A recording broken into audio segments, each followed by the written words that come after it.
Veterans Affairs has made a major change in the rules for veterans who left military service with other than honorable discharges. It opens the possibility of health care coverage for those who may have been discharged for willful misconduct or even moral turpitude. Details from the managing partner of the law firm Tully Rinckey, Anthony Kuhn. Anthony, good to have you back. Thanks for having me. Always a pleasure. So this seems revolutionary in the history of VA because it's been axiomatic that you have to have a good discharge to get benefits. So what's going on here? Yes, it is. There's been some steps in this direction in the past, but the VA hasn't really committed to this initiative like they have with this new rule change. So in the past, individuals who were separated for mental health conditions and primarily they're looking to try to take care of individuals who develop those conditions in combat, but it's not exclusive. So there's going to be other situations where individuals maybe developed PTSD symptoms or mental health issues in their military service, maybe in training or even traumatic experiences that they suffered while on active duty. So the VA here they're changing the rule to try to expand to capture those individuals. In the past, you had to submit an application to the boards for correction of military records and hope to get a discharge upgrade. There were some memoranda published by individuals, high-ranking individuals that directed the boards in the past to give liberal consideration to those individuals. Well, this is kind of a skirt around. So now they're looking at giving the VA the power to determine whether those individuals might be eligible for VA benefits that they otherwise wouldn't be eligible for. And is there any estimates that you've seen of how many people might be affected by this potentially? Well, I would expect it to be at least in the tens of thousands, given the number of applications that we file and the number of veterans that have flooded the boards with discharge upgrade requests in the past few years. There was Secretary Hagel issued a memo back in 2018 which I just referred to a couple of minutes ago here. That memo urged veterans who had mental health conditions, especially post-traumatic stress disorder and things of that nature, to apply for a discharge upgrade. And what they had to show was that the stressors that they suffered through in the military were the foundation really for the misconduct, or that the misconduct could be tied to those things. And the way we did that is we would submit these applications to the board. We would show that this individual had good service in the military, good honorable service, and then something traumatic happened to that individual, and then the misconduct followed because the individual often struggled to deal with those mental health concerns.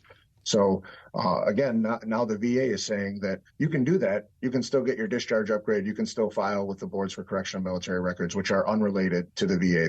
It's a completely separate agency and organization. But now you can actually go to the VA and you can make that same argument, and hopefully the VA will make a quicker decision, because the boards can take up to 2 years to make that decision. Sure. So now it's creating another avenue. And maybe if one avenue doesn't work, you try this avenue, and now you've got multiple avenues where you might be able to seek service-connected compensation and medical treatment for the conditions. And just as an aside, getting the upgrade in the discharge in the first place is probably desirable outside of being able to access VA benefits. It could help your career and prospects in other zones, fair to say? Yes, absolutely. So if you want your discharge upgraded for all purposes, employment, benefits, you can still go to the Board for Correction of Military Records and file that application. And if they grant a discharge upgrade, and often when PTSD is involved or other mental health conditions, military sexual trauma, things of that nature, when those types of conditions come into play, the board will often grant the discharge upgrade. At least most of the boards. The Air Force can be pretty tough on the case regardless, but most of the branches will liberally grant those discharge upgrades. So this gives you another avenue now to seek just VA benefits. So they won't upgrade your discharge. They're not going to issue a new DD-214, the release from active duty. They're not going to make those changes because it's a different agency. But they're going to, I think, take a more liberal approach and start looking to help individuals with mental health concerns, combat-related hardships, things of that nature. They're going to look to assist those individuals better than Sure. they have in the past. We're speaking with attorney Anthony Kuhn, managing partner of Tully Rinckey. And besides a rule change, this is kind of a theory change in recognizing that certain things that happened while on military duty or while in active service are, in fact, manifestations of damage that can happen to someone as a result of that service. There's an expansion there. Yes, there is. So in the past, there was an avenue that most people didn't know about, and it was kind of difficult. You could file with the VA, and you would request that the VA consider your discharge to be something other than dishonorable for the purposes of the VA only. So most people didn't know about that.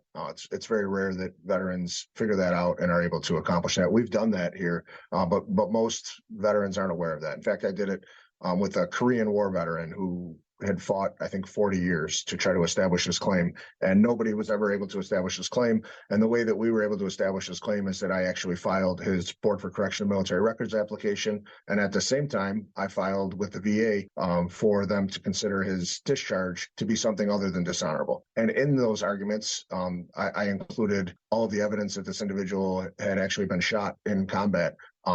He then came home, was treated, and went back and was injured again in combat. So this is an individual that they weren't giving benefits to. So it was a pretty easy decision, I think, for the VA, and they very quickly turned it over and awarded him all of the benefits that he would have been entitled to had he gotten an honorable discharge, but he didn't have an honorable discharge. Eventually, I was able to fix that as well at the Board for Correction of Military Records, but that took a lot longer.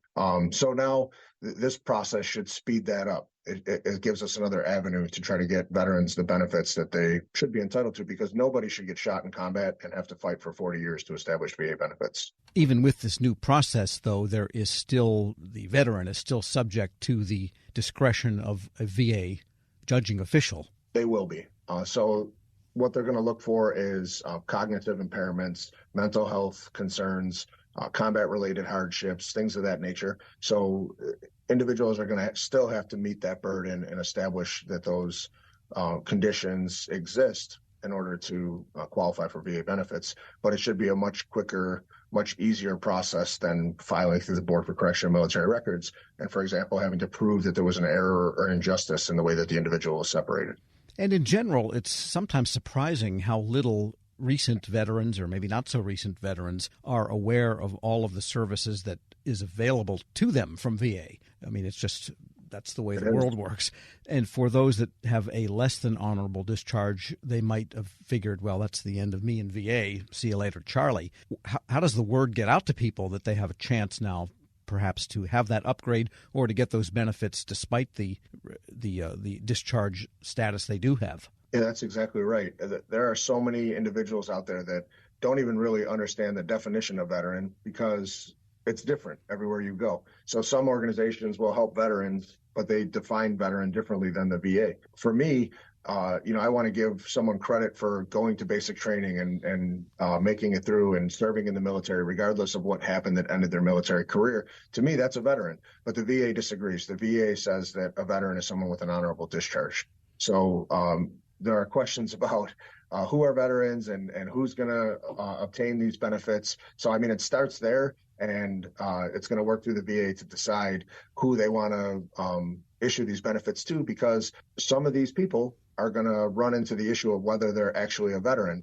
The VA is now saying, they haven't come out and clearly said this, but they're at least inferring that they're going to have to consider some of these people veterans, regardless of what their discharge status is, because they say only veterans are entitled to VA benefits. So it's going to be interesting to see what they do with the definition of veteran as well moving forward. Attorney Anthony Kuhn is managing partner of Tully Rinckey. Thanks so much for joining me. My pleasure. Anytime. Thanks for having me. And we'll post this interview at federalnewsnetwork.com/Federal Drive. Hear the Federal Drive on demand. Subscribe wherever you get your podcasts.